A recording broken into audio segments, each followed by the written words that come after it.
Hello and welcome back to another video on the Wrestling Week and to another edition of Raw out of 10, and of course it is the go home show ahead of Hell in a Cell this Sunday.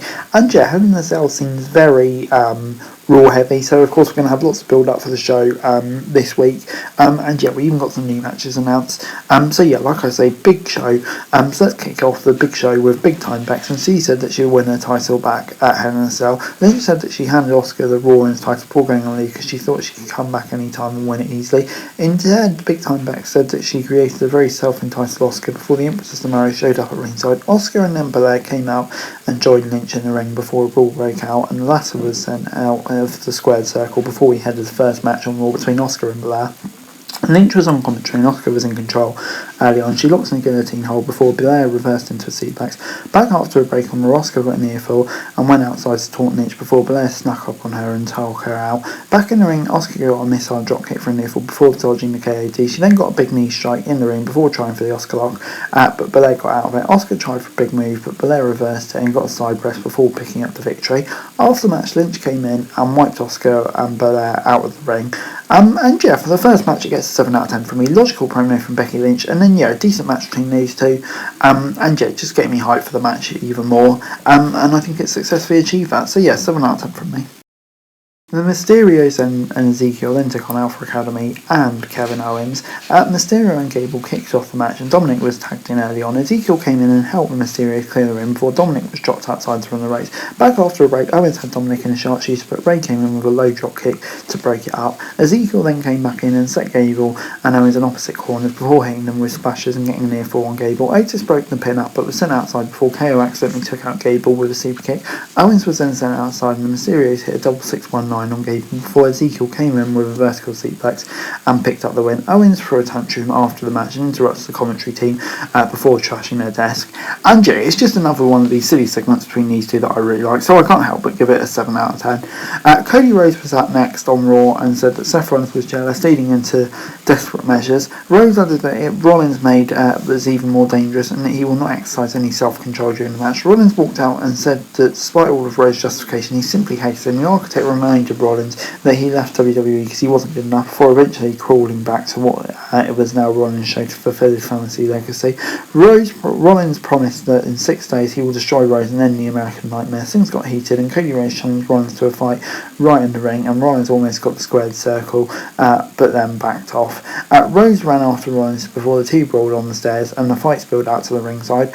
Rhodes spent Rollins through the barricades before a group of officials came in and broke out. The two superstars tried to attack each other despite the crowd of officials trying to keep them apart. And yeah, this was really good. A great promo from Rollins. Before the AEW stuff in there as well, it really worked. Really hit Triple H throwing stuff, etc., etc. And then yeah, just everything after that, the ball, etc., etc. It just gets me hyped for what's likely to be a main event on Sunday. And yeah, I'm happy that's main eventing. Alexa Bliss vs Doudrop was up next on Raw. Doudrop had the advantage in tossing Bliss around the room while dragging her from one corner to another. Bliss managed to reverse the big move and Hurricane Rana to turn things around. Bliss then hit 2 drop kicks in the senton before heading up to the top rope, but Nikki ASH came in and tried to take her down. Bliss kicked Nikki off the apron and hit a Twisted Bliss on Doudrop before getting the win. And yeah, this is all very well and good, but yeah, to be honest, it gets a 5 out of 10 from me. I mean, like, yeah, it's good Alexa's getting the win, but where's it going? It just seems to be pretty meaningless at the moment. And also, Doudrop and Nikki ASH, they look like a right bunch of goobers, considering they might be the women's tag team champions, if you see where I'm coming from. But anyway, in a recap, we saw MVP announcing the handicap match against Bobby Lashley at Hell in a Cell before The Miz was out next on Raw to host Miz TV, and his guests were Street Profits. Ford and Dawkins came in and joined the A-lister, but said they wouldn't let the host speak and kept making silly jokes. The Miz was getting angry by the second before Brooke and Tozawa rushed the ring. Tozawa tried to pin Brooke for the 24/7 title, but T-Bar came out and hit a chokeslam. Ford wiped T-Bar out with a super kick while Dawkins took out Apollo Crews. Tamina was fighting Brooke in the ring and managed to pick up the 24/7 title via pin. Tozawa then came back to celebrate with Tamina, who gave him a kiss but caught her with a backside and pinned her to become the 24/7 champion. And yeah, this was just silly bollocks from the moment it got begun. It was alright, I suppose, but yeah, there's just not a lot to say on it. But anyway, we got Mustafa Ali versus Ciampa next. Ciampa got an early drop kick for a near fall before hitting the clothesline and top rope move as the match match went on, Ali managed to hit a boot to the face before sending Ciampa outside and hitting a dive over the ropes. Theory attacked Ali at ringside and caused a DQ. Ali then picked up the win by a technicality, and Theory reminds him that he has now earned a US title shot. The champion added that he wanted to have a title match tonight as we headed for a break, and we led to that match. Theory was dominating off the bat and got a few early near falls before Ali came in with a big DDT, taking out the champion. Ali went up to the top, but Theory pulled the ropes, taking him down. Theory followed the up with the A-Town down and picked up the quick win. After the match, Adam Pearce came out and said that Mr. McMahon wants to see Theory in a real title match, and Pearce set it up for Hell in a Cell as it continued. And yeah, we're getting a freaking title match, a US title match on a pay-per-view. Absolutely incredible. But yeah, for this segment, it gets a 6 out of 10, to be honest. The first match was alright, but very predictable with the DQ. And then, yeah, when they created that other match, we all knew what would happen. I'm just pleased we're getting a big card title match on a pay-per-view, to be honest.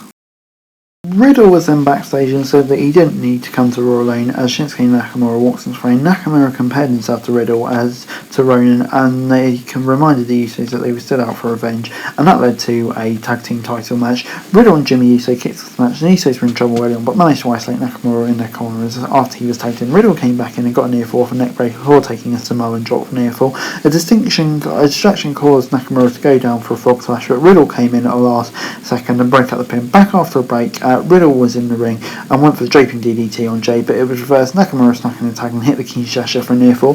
Riddle came back in and hit multiple body slams before missing the arcing and taking a super kick. Jay hit Riddle, locked in his hold on the ropes, and Jimmy got the latter scooter and hit him with it. After the match, Nakamura wiped Jimmy out at ringside before Riddle came in with a top rope RKO on Jay before the show moved on. And yeah, I mean, like, it was a decent match and up until it got to the DQ, which wasn't very surprising at all, was it? Let's face it, it's WWE with a newly formed tag team. But yeah, I mean, like, it gets a 6 out of 10. I'm looking forward to seeing this rematch and a proper match down the line. That'll be good at least. Theory then attacked Ali backstage while he was giving an interview before he got on Liv Morgan versus Rhea Ripley. Ripley had control of the match early on and tossed Liv Morgan around the ring before driving her into the ring post. Morgan then managed to drop Ripley on the ropes, but she came back with a drop kick. Ripley was then sent outside before she drove Morgan into the back case. Back after a break, Priest and Styles showed up at ringside while Ripley was still in control of the match. Ripley was taunting Morgan, but she got back on her feet and hit a drop kick in the corner, before sending the Nightmare outside. Morgan then hit a crossbody from the top rope to the outside before getting back into the ring. Priest helped Ripley avoid a roll-up, but Morgan dodged the following finisher and hit a lung blower backstabber, and got a win.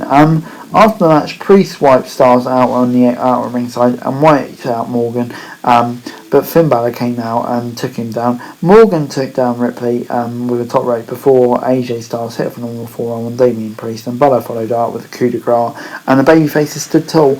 Yeah, I mean, like, it gets a 5 out of 10 from this probably. Like, the whole backstage, the whole post-match shenanigans was okay, and it made sense for babyface to leave, but personally I don't think Rhea Ripley should be losing, even if it's through, like, screw finishes. Yeah, well, she's getting pushed as part of this new stable, to be honest. So yeah. Lashley was then out for the Hell in a Cell match, contract signing on a break on Raw. He was joined by Amos and MVP. At the table, MVP said that they wouldn't be here if Lashley went along with him. MVP said he created the almighty era and it will end on Sunday. Lashley said that he never needed MVP, who replied that the form turned back on him. The signatures then made the match official before MVP instructed Amos to attack Lashley. Lashley flipped the table and a brawl broke out as a large number of crew members came in to stop the fight. Lashley and Amos wiped all the officials out, but then, surprise, surprise, Cedric Alexander came in and joined the fight. Lashley took Alexander down, but Amos managed to wipe Lashley out as well. MVP unloaded on Lashley on the mat before telling Amos to get the table. The latter set up the table in the corner and lifted Lashley, but the former champ got on and hit a spear on Amos through the table as Raw went off the air. And yeah, to be honest, this is kind of just the same thing we've seen between these two previously. I'm kind of tired of it now, but you know, it was fine. But yeah, it's just very repetitive. But overall this week, Raw gets the 6 out of 10 from me. I mean, like, it was a decent show. It started off really well. Love the opening few matches. Cody Seth, Oscar Belair was really good, and then kind of just declined as the show went on. So yeah, on the whole, a pretty mixed episode of Raw, but you know, there were some bits that were really good, some bits that weren't so good, let's say. But anyway guys, that's it for today. Thanks very much for watching. As I like, share, subscribe, let us all comments down, follow us, think it's good for me for daily wrestling news, and subscribe to my channel, that'd be greatly appreciated. Thanks very much for watching. Peace.